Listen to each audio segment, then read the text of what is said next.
రాష్ట్ర ప్రభుత్వం బీసీలకు సంబంధించి ఏ బిల్లు తెచ్చినా బీజేపీ మద్దతిస్తుందన్నారు స్టేట్ బీజేపీ చీఫ్ రామచంద్రరావు. కానీ మతపరమైన రిజర్వేషన్లకు మాత్రం బీజేపీ వ్యతిరేకమన్నారు. బీసీ బిల్లును 9వ షెడ్యూల్లో పెట్టి రిజర్వేషన్లు ఇస్తామని ఎన్నికల ముందు కాంగ్రెస్ నాయకులు చెప్పారా అని మండిపడ్డారు రామచంద్రరావు. 9వ షెడ్యూల్లో పెట్టినా సుప్రీంకోర్టు న్యాయ సమీక్ష చేసే అవకాశం ఉంటుందన్నారు. న్యాయపరమైన చిక్కులు లేకుండా బీసీలకు రిజర్వేషన్లు కల్పించాలంటున్న స్టేట్ బీజేపీ చీఫ్ రామచంద్రరావుతో మదార్ face to face. State president N Ramachandra Rao ఢిల్లీకి వచ్చారు. ఫస్ట్ టైం అధ్యక్షుడిగా బాధ్యతలు చేపట్టిన తర్వాత ఆయన ఢిల్లీ పర్యటన కొనసాగుతోంది. తెలంగాణ రాష్ట్రంలో బీజేపీ ఎట్లా స్టాండ్ ఉండబోతుంది రానున్నటువంటి రోజుల్లో, అలాగే ఆయన పాత్ర ఏ విధంగా ఉండబోతుంది, ఇక మిగతా రాజకీయ అంశాలపైన ఆయన్నే అడిగి తెలుసుకుందాం. ఎట్లా ఉండబోతుంది బీజేపీ రోల్ రానున్నటువంటి రోజుల్లో? కాంగ్రెస్ పార్టీ, బీఆర్ఎస్, బీజేపీ త్రిముఖ పోరులో మీ పాత్ర ఏ విధంగా ఉంటుంది? నేను త్రిముఖ పోరు ఉందని అనుకోవట్లేదు. ఇది కాంగ్రెస్ బీజేపీ మధ్యన ఉంటుంది. బీఆర్ఎస్ని ప్రజలు మర్చిపోయారు. వాళ్ళు ఏదో కేవలం వాళ్ళకున్న టీవీలలో కానీ పేపర్లో ఉన్నటువంటి దీని మీదనే వాళ్ళు ఉన్నారు.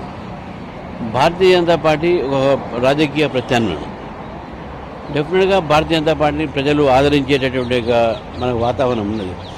కాబట్టి దాన్ని భారతీయ జనతా పార్టీ ఇప్పుడు సంస్థాగతంగా బలోపేతం చేసుకొని మేము రేపు జరగబోయేటటువంటి ఒక స్థానిక ఎన్నికల్లో పోటీ చేసి పార్టీని గ్రామీణ ప్రాంతం నుంచి కూడా దీన్ని బలోపేతం చేసేటువంటి ప్రయత్నంలో నా ఒక కృషి ఉంటుందని చెప్పేసి నేను భావిస్తాను. ఢిల్లీకి వచ్చారు కదా, పార్టీ అధిష్టాన పెద్దలను కలుస్తూ ఉన్నారు.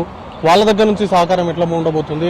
రాష్ట్రాల్లో పర్యటన, వారికి సంబంధించినటువంటి పర్యటనలు ఏమన్నా ఉంటాయా? డెఫినెట్గా ఇప్పుడు నేను దాదాపు నడ్డా గారిని కలిశాను, మన సంతోష్ని కలిశాను, రాజ్నాథ్ సింగ్ గారిని కలిశాను, నితిన్ గడ్కరీ గారిని కలిశాను, సునీల్ బన్సాల్ గారిని కలిశాను. వీళ్ళందరి దగ్గర నేను కలిసినటువంటి ఒక దీంట్లో అందరూ కూడా వాతావరణం బాగుంది, మాకు రిపోర్ట్స్ ఉన్నాయి, గట్టిగా పనిచేయండి, మంచిగా ఈసారి తెలంగాణలో అధికారం వస్తుంది అనే విశ్వాసాన్ని వాళ్ళు వ్యక్తం చేశారు.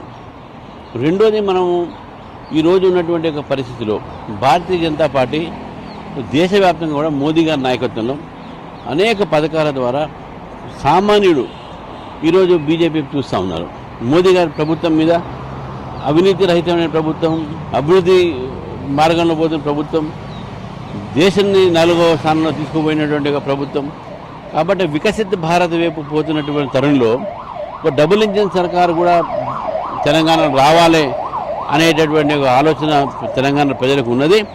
దాని అనుగుణంగా మీరు కార్యక్రమాలు చేయాలి, పనిచేయాలని చెప్పేసి కూడా నాకు వారు దిశ నిర్దేశం చేయడం జరిగింది. ఫైనల్గా రాష్ట్రానికి సంబంధించి ఒక కీలక చర్చ నడుస్తుంది, బీసీ ఉద్యమానికి సంబంధించి, లేకపోతే బీసీలకు రిజర్వేషన్లకు సంబంధించినటువంటి అంశాల్లో. బట్ కేంద్రం ఎందుకు ఆ విషయంలో ఒక స్పష్టమైనటువంటి నిర్ణయం తీసుకోవట్లేదు? లేకపోతే 9th షెడ్యూల్లో పెట్టడానికి గల ఇబ్బందులు ఏంటి? అసలు ఏమనుకుంటున్నారు? ఇప్పుడు ఒకటండి, ఇప్పుడు మేము ఫస్ట్ చెప్తున్నాం, భారతీయ జనతా పార్టీ రిజర్వేషన్ వ్యతిరేకం కాదు. మీరు 42% కాదు, ఏ శాతం పెట్టామని మేము సపోర్ట్ చేస్తాం.